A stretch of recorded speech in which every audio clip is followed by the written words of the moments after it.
You've already learned how to target your ads by location, age, gender, and demographics.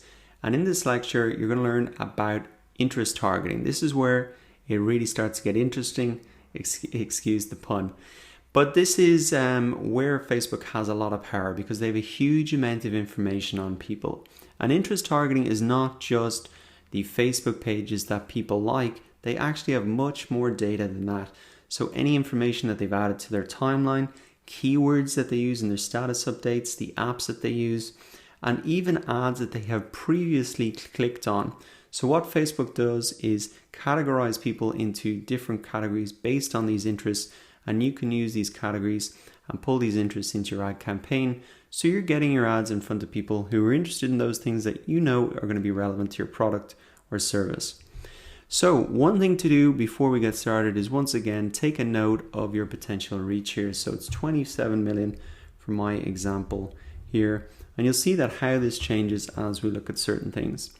So interest targeting, to really add this to your audience, it's down here under detailed targeting, and if you click on the search box here, you're going to see the drop down come up and you will see the interests here. So the type of stuff that we're talking about is you can target people based on all of these interest categories here. So you see business and industry, family and relationships, fitness and wellness, technology. There's more categories down here as well. But really, this is the first way that you can do it, through the interest categories here. Now, I'm going to click down into business here, scroll down a little bit. And what I want to look for here is online interest. So people are interested in online stuff, and in particular digital marketing. Now this is suitable for me because this is the type of interest that I hope my audience are going to be into, because this is what I am really creating my ad about.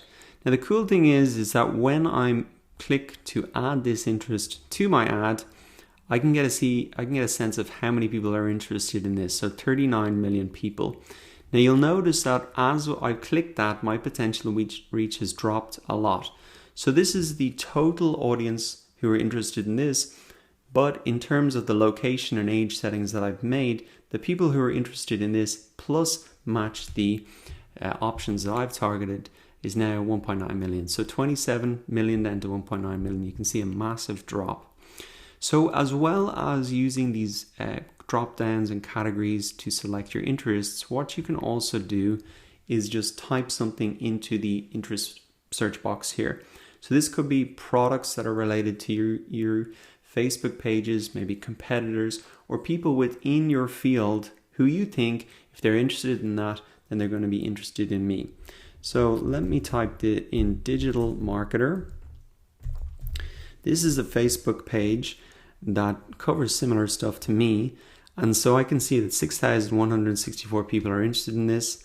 And if I click on this, this is where it starts to get really interesting, because Facebook starts to give me suggestions here. So these are different categories that I could add to my campaign.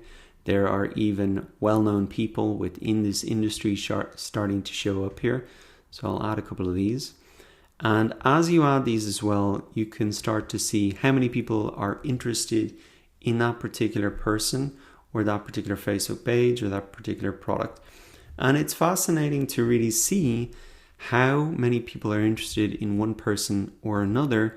So if you think somebody is the biggest in your industry, it can just be interesting to come in here and actually test that with some data and see, does Facebook, what is the data that they have and who do they see as being the bigger well-known person or the bigger page, etc. So looking over the fuel gauge now, you can see that it's gone up from 1.9 to 3.8, and that is because I've added in these additional interests here. So what is important for you to understand is that when I add in interests like this, as you can probably guess from the number, it's not that's people who are interested in Amy Porterfield and Digital Marketer and Gary Vaynerchuk. It's just people who are interested in either one of those three things or even digital marketing in general. So that's a really important thing to understand. As you add in interests, you can actually be making your audience broader rather than being people who like all of those three things. So because these people are quite broad, I'm going to start to remove some of them and kind of get it down to something more suitable for me, which I think is this. So what I would recommend you do now is have a look at the interest targetings. Think about the Facebook pages of competitors that might be relevant, or relevant companies or products. And one thing to keep in mind is, as you search in here for interest, not every single well-known celebrity or page is going to show up here. Facebook only has information on a certain amount of people, so you got to work around the data that is available.